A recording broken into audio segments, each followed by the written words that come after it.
The most common pattern is the one-to-many pattern, meaning that there's one row in the primary table with a primary key, and it relates to multiple rows in the secondary table using a foreign key. For an example, let's look at an order detail table. So let me switch back to Management Studio, and in the OBX Kites, there is a database diagram I just made up called one-to-many. Opening this up, here is the order detail table. You can see the diagram shows a primary key here, meaning 1. It's hard to see, but it's a little infinity symbol here, meaning many.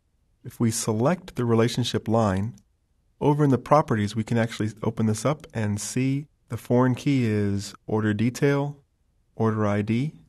Here's order detail and the order ID column.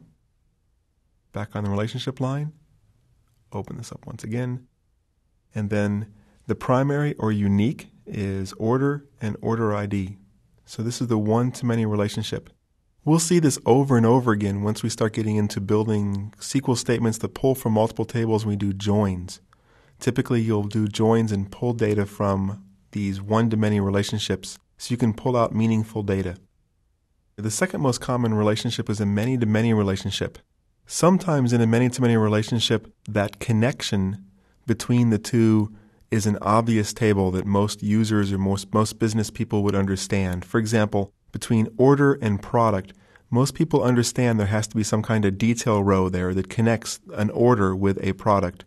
However, sometimes that table as a supporting table is going to be difficult to be understood by the average business user. So between members and groups, they would think of it as a direct connection of a many-to-many between many members can be in many groups. Each group can have many members. But we need to build a supporting table to physically represent that logical many-to-many connection. Let me show you over in Management Studio what I'm talking about. In the K-Patterns Adventures database, there is that example of many-to-many.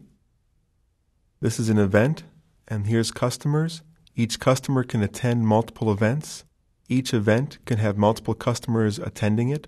So this is a table that has the many-to-many. Notice how this is built. From this side, from the customer side, there's one customer and many representations here. On the event side, there's one event, many representations of the customer.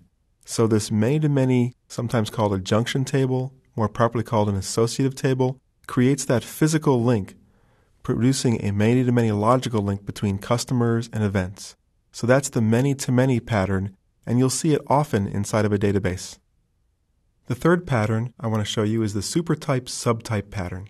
The supertype-subtype pattern is useful when you have a situation where it's difficult to decide, do you want to put everything together in one entity or separate it out into multiple different entities. For example, in this diagram, there are certain attributes or certain columns that are going to be common to employees, customers, vendors, and shippers, such as address, name, maybe phone number. However, employees will have an employee ID, start date, terminate date, reports to, position, something like that. Customers might have information that is specific to customers, such as last purchase date, maybe volume to date, year to date, something like that.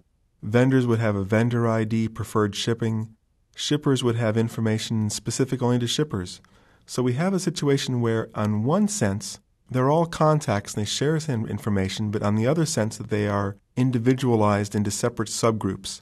So the supertype-subtype pattern is used to solve that dilemma, allowing you to put all of the contacts together in the one contact table with their common attributes and then break out the specific attributes into a separate table for specific employees, customers, vendors, and shippers. To select the data then to see all the information about an employee, you would have to join between contacts and employees. To see your customer information, you have to join between contacts and customers. So it does require a join to get out all the information. However, if you want to put together a list of who's everybody we have anything to do with for the purposes of mailing, say, Christmas cards or something like that, it can be done directly from the contacts table. This kind of pattern also helps mimic in a relational database an object-oriented front end, because you can, in one sense, build inheritance or the is-a relationships. For example, an employee is a contact, a vendor is a contact, and a shipper is a contact. But not every contact is an employee, vendor, or shipper, just how inheritance works for OO. There's an example of this in AdventureWorks. Let me show you. Let me open up a diagram. So here's the contact, which is the supertype. The employee is the subtype of the contact. Looking at the relationship and opening it up in properties, there's the contact ID in employee relating to the contact ID in person. And then salesperson is a subtype even of the employees. So there's a supertype, subtype relationship, so you can see how it looks in the physical database diagramming tool. The fourth common pattern I want to show you is the reflexive pattern. It's used commonly for hierarchies. Sometimes it's called a unary or a self-join type pattern. Another proper term for this would be called an adjacency pairs pattern. It's also called a recursive type pattern because in the hierarchy, it could be a person relating to a person relating to a person, and it's sometimes called an elephant ear pattern informally because of the way it looks when it's drawn.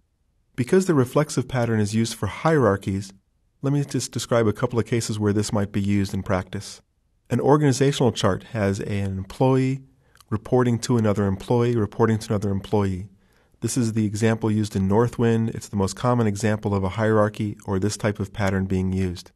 It can also be used in a species list or a jurisdictions, because a jurisdiction is within another jurisdiction, city, county, state, some other larger region or country than international.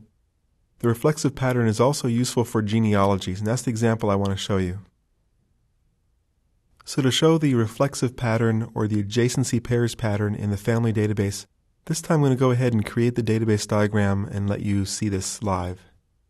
First we do is we enable database diagramming, new database diagram, include just the person table, slide this down, and there's two elephant ears.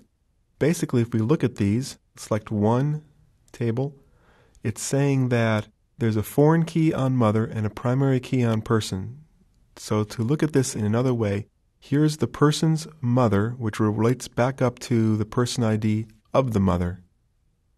Here's another one. To look at this one, it's saying here's the person ID. For the primary key would be person ID. That would be the row of the father. And then here's the row of the child. And there's a column called Father ID, which contains the actual identifier of the father. Let me open this up so you can see the data. Maybe we'll make that a little bit easier to understand. And bring this in some. So here's Father ID and Mother ID. This is Father ID 26. So Adam's father is ID 26. Just scan quickly and find that, and that would be Richard Campbell. So what we're saying is that Adam's father is Richard. There's the 26 to 26. His mother is ID 8, which would be Melanie. So this is how we do that adjacency pairs. It's called adjacency pairs because in one row, we're storing both the person ID and then adjacent, well, not physically right here, but adjacent logically, is the representation of the next row up. So that's the adjacency pairs of handling hierarchies in the database.